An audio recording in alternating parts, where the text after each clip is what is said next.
Alô, amigos, vamos agora para a página 179.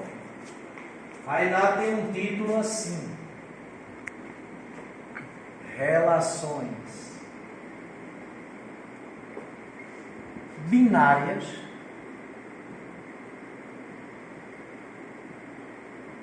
entre conjuntos densos. Professor, o que é isso aí, hein? Conjuntos densos. Conjuntos densos são intervalos. Viu? Por quê?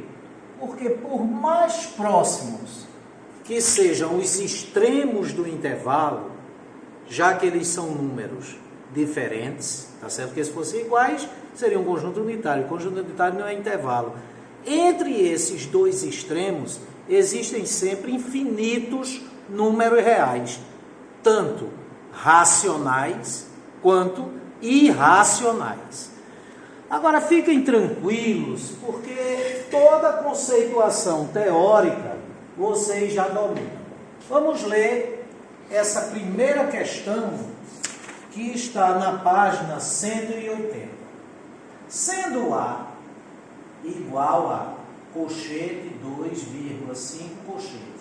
Então, esse A é um intervalo fechado, ele inclui as extremidades, de extremidades 2 e 5.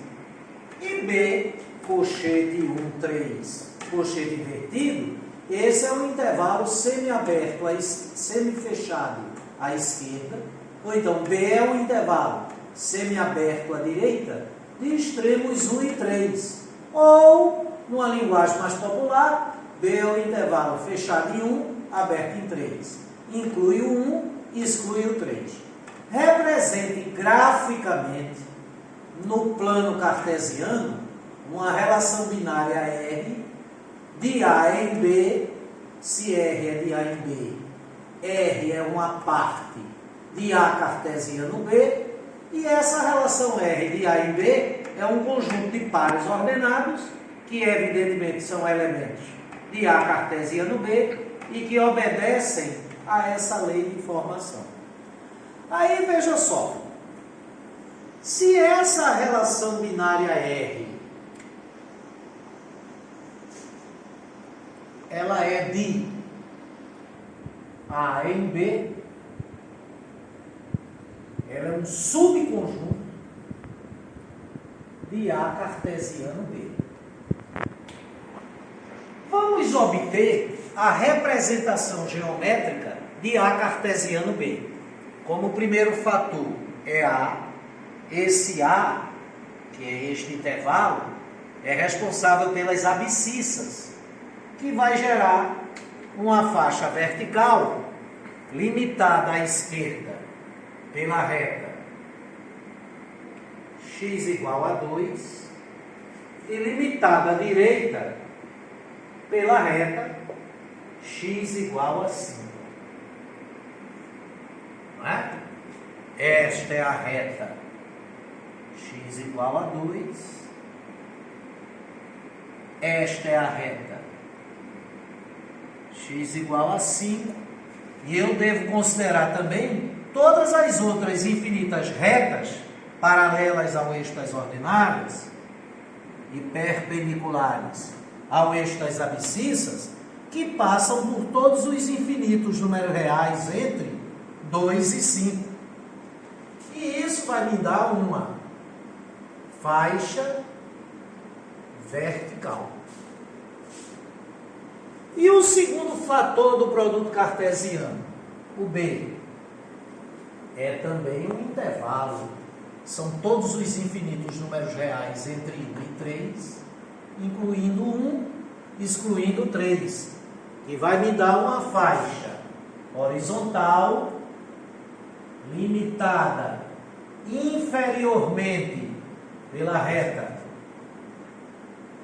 y igual a 1, que é paralela ao eixo das abscissas, perpendicular ao eixo das ordenadas, na qual estão todos os pares ordenados, todos os pontos que tem ordenada 1. E superiormente, pela reta y igual a 3. Isso tudo foi visto na aula passada. Então eu vou ter aqui uma faixa horizontal limitada inferiormente pela reta y igual a 1, superiormente pela reta y igual a 3 e incluindo todas as infinitas retas horizontais que ficam entre essas duas, a reta y igual a 3 e a reta y igual a 1. Aí o produto cartesiano fica na intersecção dessas duas faixas. Então aí está o nosso A cartesiano B. E A cartesiano B é o conjunto universo da relação binária. A relação binária tem que ser uma parte desse produto cartesiano. Na relação binária não vai haver nenhum ponto à direita da reta x igual a 5, à esquerda da reta x igual a 2, abaixo da reta y igual a 1, nem acima da reta y igual a 3. Todos os pontos dessa relação binária têm que ficar nessa região retangular que corresponde a A cartesiano B. Agora, como é que eu vou saber quais são os pontos desse produto cartesiano, que serão elementos da relação binária?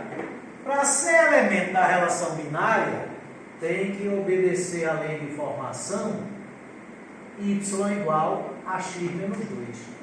E essa lei de formação é uma equação do primeiro grau, e todos os pontos do plano que obedecem, que tornam verdadeiras, que satisfazem essa equação do primeiro grau, tornando ela uma identidade, eles têm que estar numa mesma reta.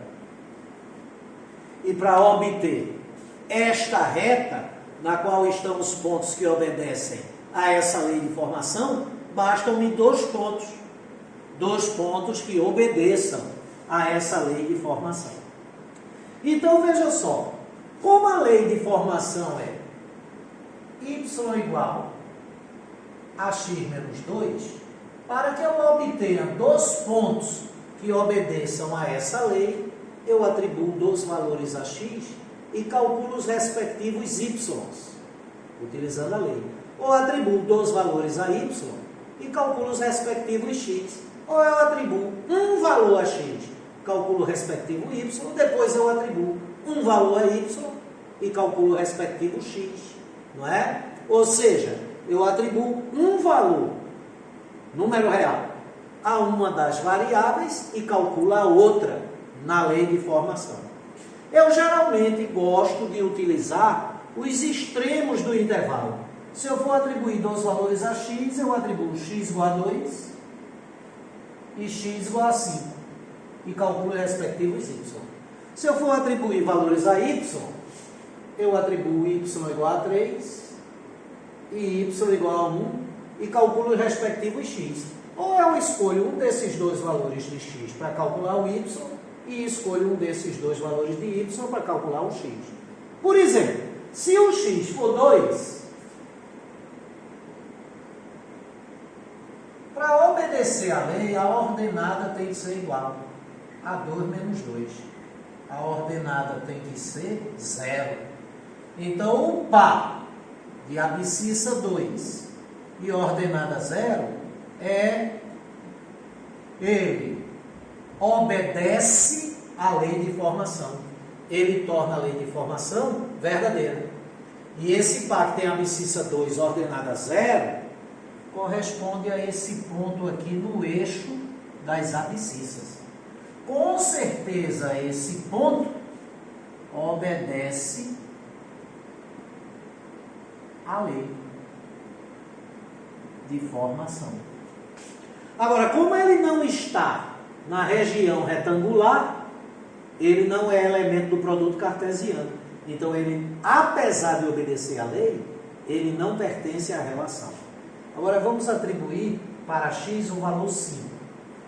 Se o x for 5, na lei de formação, a ordenada tem que ser 5 menos 2. A ordenada tem que ser 3. Então, o par ordenado de abscissa 5 e ordenada 3, ele obedece à lei. E o par ordenado de abscissa 5 e ordenada 3 corresponde a este ponto. E este ponto obedece à lei de formação. Como a lei de formação é uma equação do primeiro grau, e todos os pontos que obedecem a uma equação do primeiro grau tornam ela uma identidade, tornam ela verdadeira, tem que estar numa reta, então esses dois pontos são suficientes para determinar a reta na qual estão todos os pontos que obedecem à lei de formação. Então a reta é essa aqui.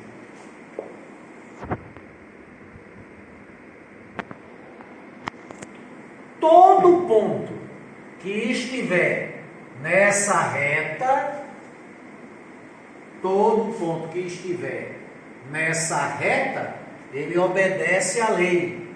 A ordenada é igual a abscissa menos 2. Moral da história. Todo ponto que está nessa região é elemento do produto cartesiano. Todo ponto que está nessa reta obedece à lei.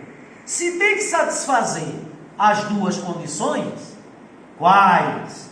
Obedecer à lei, está na reta, e pertencer ao produto cartesiano, vai ser a parte da reta que está na região, ou os pontos da região que estão na reta.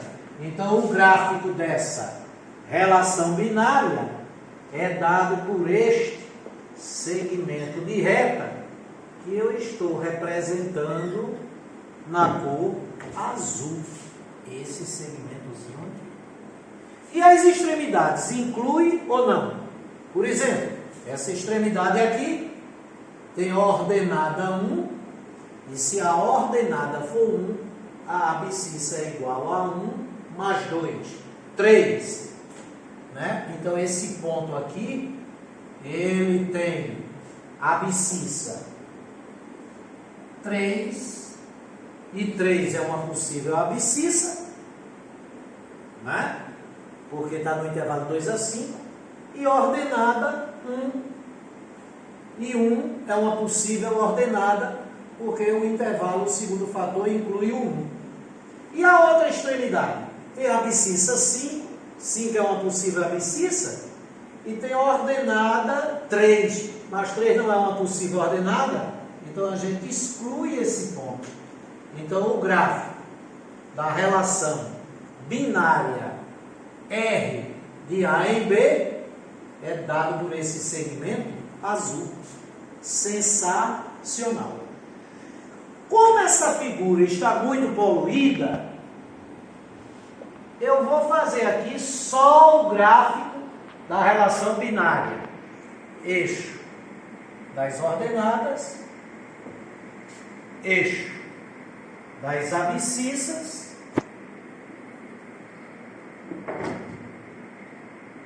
e o gráfico da relação binária é um segmento que exclui a extremidade superior, inclui a extremidade inferior. A extremidade inferior tem abscissa 3, ordenada 1, e a extremidade superior tem a abscissa 5 e ordenada 3. Esse é o gráfico da relação binária R. Sensacional. sensacional. Por sinal, né? Quando você pega essa região e projeta ela sobre o eixo das abscissas, você está obtendo o conjunto partida, que é o primeiro fator do produto cartesiano. Quando você pega essa região e projeta ela sobre o eixo das ordenadas, você está obtendo o contradomínio da relação, que é o intervalo fechado em 1, aberto em 3. E o conjunto partida é um intervalo fechado em 2, fechado em 5. Agora, quando você projeta a relação binária, ao projetar só a relação binária sobre o eixo das abscissas, que dá um intervalo fechado em 3, aberto em 5, esse é o domínio da relação.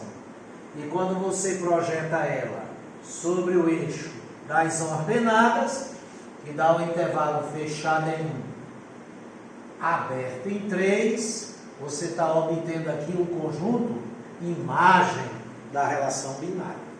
Então, o conjunto partida é a projeção ortogonal do produto cartesiano sobre o eixo das abscissas.